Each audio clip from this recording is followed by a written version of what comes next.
Hi guys, welcome to this video. I am Prashant, a CAT VARC 9 times 99 percentiler, and I am bringing this series of videos to you wherein I'll explain to you how to solve each individual RC question type. So we are going to go slow and real slow, and we're going to pick up one question at a time. We are going to be laser focused. I'm going to give you techniques how to tackle all different RC questions, and we are going to go into some very minute details here. So you will have to watch these videos ideally with a scratch pad or a notepad, and make sure you make these notes. You remember these things when you solve RCs next. These are going to be super helpful. I'm using my 17 years of teaching experience, distilling them into this series of videos so that you can learn, explore, understand, and perform better in the actual exam. So that's something we're going to learn, some very relevant techniques. Let's get started. We'll start off with the one question type which I regard as the parent question type, RC main idea questions. This is the parent. Each of the other question types in reading comprehensions that we are going to cover, primary purpose, tone, inference, author agreement, disagreement, specific detail questions, all of them are derivatives of this. All of them are children of the RC main idea questions. This is where the main focus should lie. This is the most fundamental question type of all, because you'll understand, and inherently you will understand, when you are asked the main idea of something, that means you are asked the most important thing. The underlying foundation of the passage itself is being probed here. So think of it as big picture or author's core message, right? It will appear as, in the exam, it might appear as the main idea of the passage, direct phrasing, or the passage primarily deals with, main objective, the gist of the passage, the summary of the passage, the central point of the passage, the central theme of the passage, summarize the passage in one line. So you can see there are many ways of skinning the cat here. You can have this question in multiple formats wherein essentially the wording is changed. The question stem, this is, remember, called the question stem. So the question stem might change, but all of these question stems, they do one thing. They ask you the main idea of the passage. The main idea, you've got to go out there like a detective. You've got to be the Sherlock, right? The passage is your detective story. You've got to go out there and be the Sherlock in the passage and find the most relevant details. How are you going to do so? There is a specific framework that I'm going to teach you here, and you will actually, it's going to be illuminating in nature that there is actually a framework that you can use for these questions, and it's going to be a very easy framework for you to remember. We will use this question type, right? As I said earlier, this is the foundation for all other question types, and this is going to test your ability to understand the author's purpose, the direction of the text, filter out the key ideas from the supporting details and the secondary information.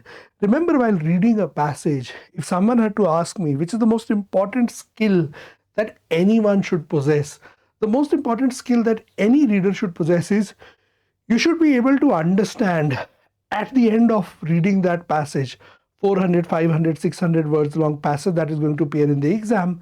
You should be able to close your eyes, think deeply about it like Osho or like a Baba, and you should be able to summarize in 2 to 3 lines max that what is this passage all about, and what is the kind of style and structure the author adopted. For example, this particular passage is about the impact of fossil fuels on the environment.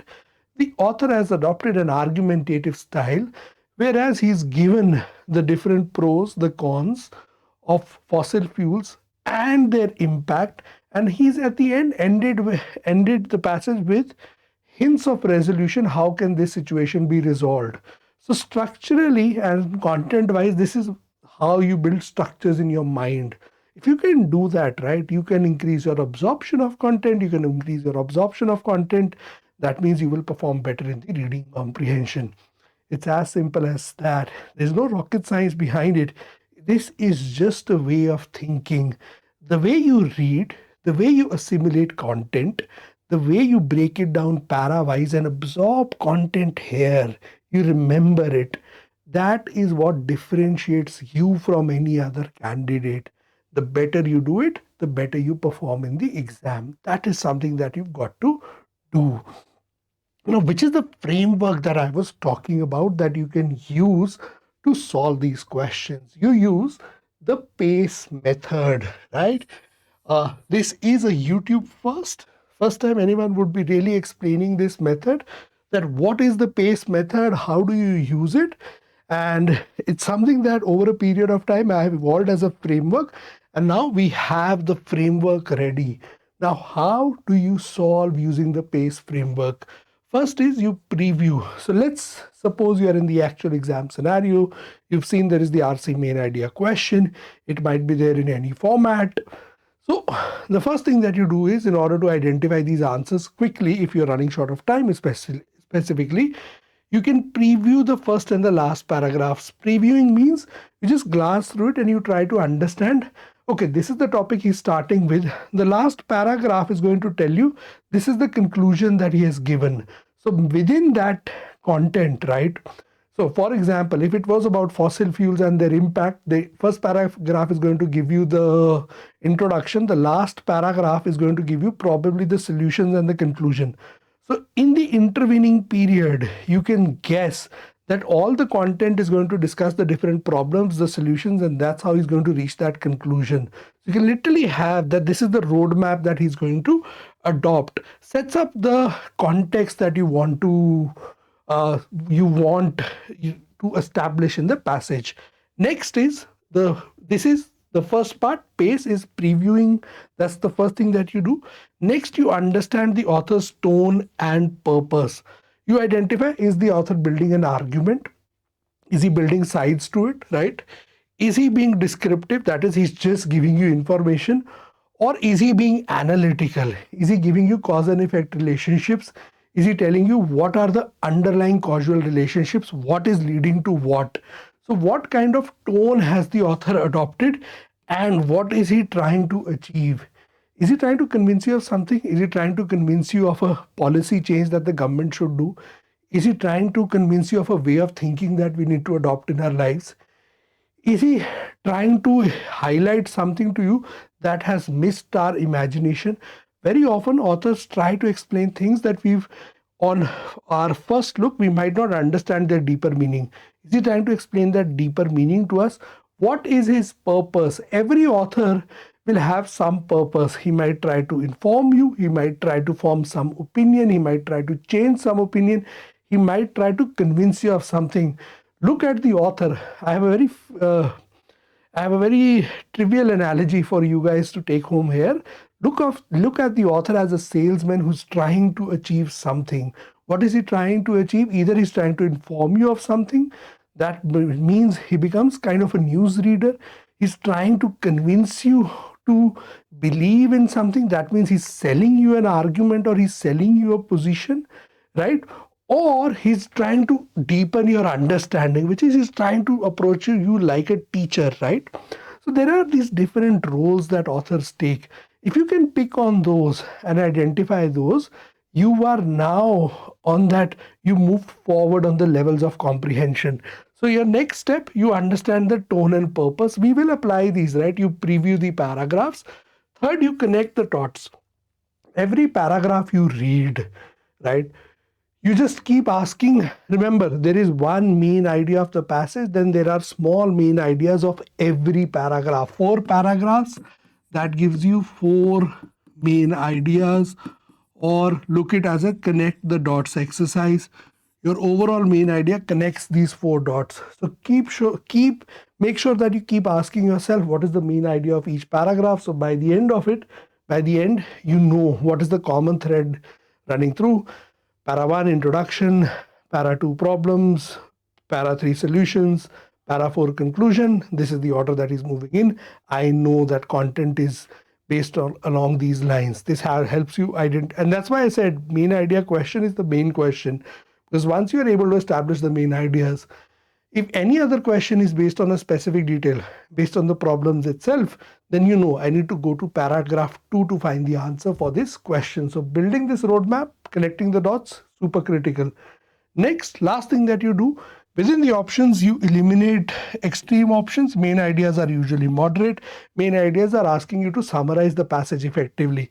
So your summaries cannot be extreme in nature. They just need to tell that this is what the passage is about. Remember, you are not being asked for an opinion. I am not asking you that whether this is right or wrong. All I am asking you to do is this making, what is the summary of this passage, right? So there are no extreme options possible. Avoid options that are too specific or too broad. You can't have options which include more than what the paragraph has stated. You can't have options which are just based on single points in the paragraph. So both of those have to be adopted. Both of those have to be avoided, not adopted, avoided. So that is what you do. So this is what the PACE framework is. Every time you sit to read any article as well, you should adopt this method. First preview, first and last paragraph. Ask yourself, this is what the passage, this is what the article is going to be about. Understand the author's tone and purpose.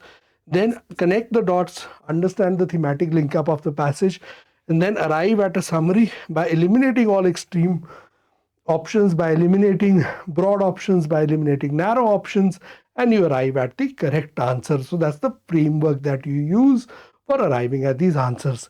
Let's put this to practice. Let's solve one question where we can adopt this and put this to practice. We've got a paragraph here. On purpose, I've just kept it a single paragraph so that we can solve it easily. How you should go about it is, I'll step aside for a second, pause this video, solve the question, and then we start with the solution. So once you've solved the question, you play and watch the solution. Now, what is this particular passage about? Let's read the passage first. Let's go through its analysis quickly, and then we will eliminate the answer choices. Beauty is rarely associated with science in popular imagination. We adopt the PACE framework. So since this is just a single paragraph, the preview part is a little difficult in this, but we'll still adopt it. So the first line connects beauty with science.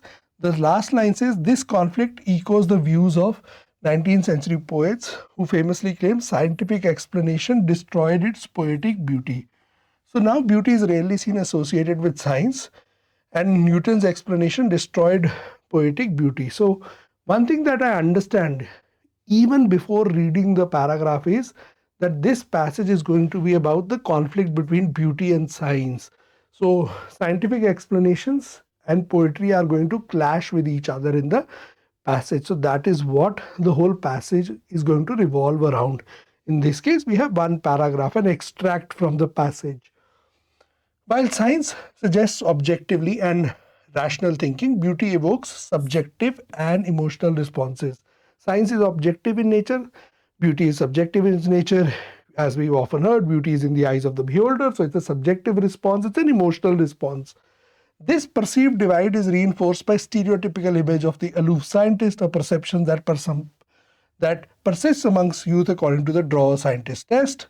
So now we have, when you ask people to draw a scientist, they generally draw a person who's aloof, who's a nerdy individual living in a world of his own, not really concerned with the beauty of the world.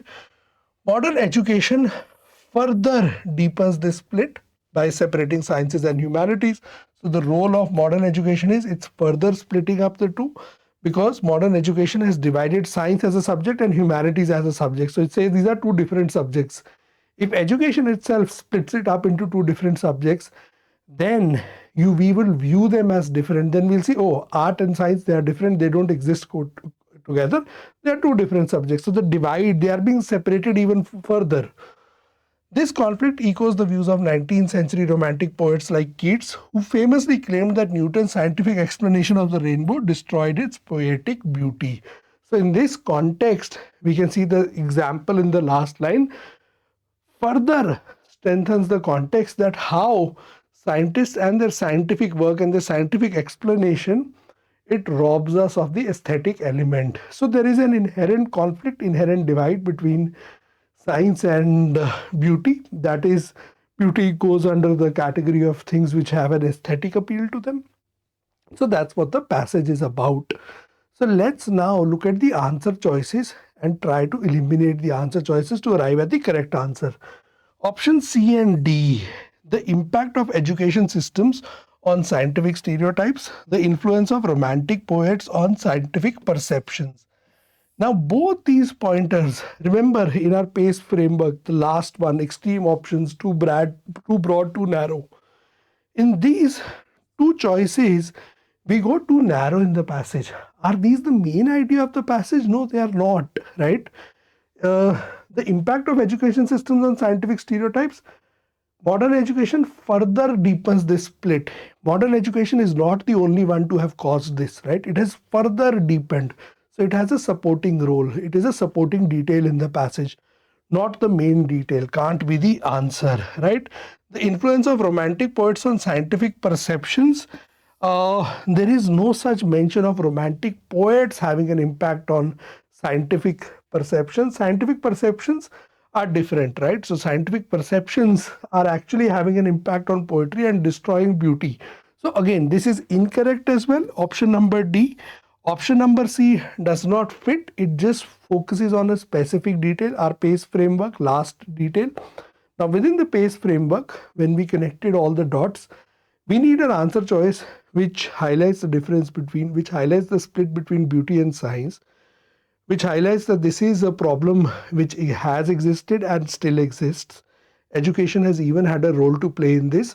So that's the kind of option that we are looking forward to. Let's see, between 1 and 2, the historical tension between scientific and artistic perspectives, the enduring divide between beauty and scientific understanding.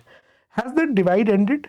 Is it only a part of history? Is it only historical in nature, or does it exist now? It even exists now, because modern education further deepens this split, which implies that split exists as of today, right?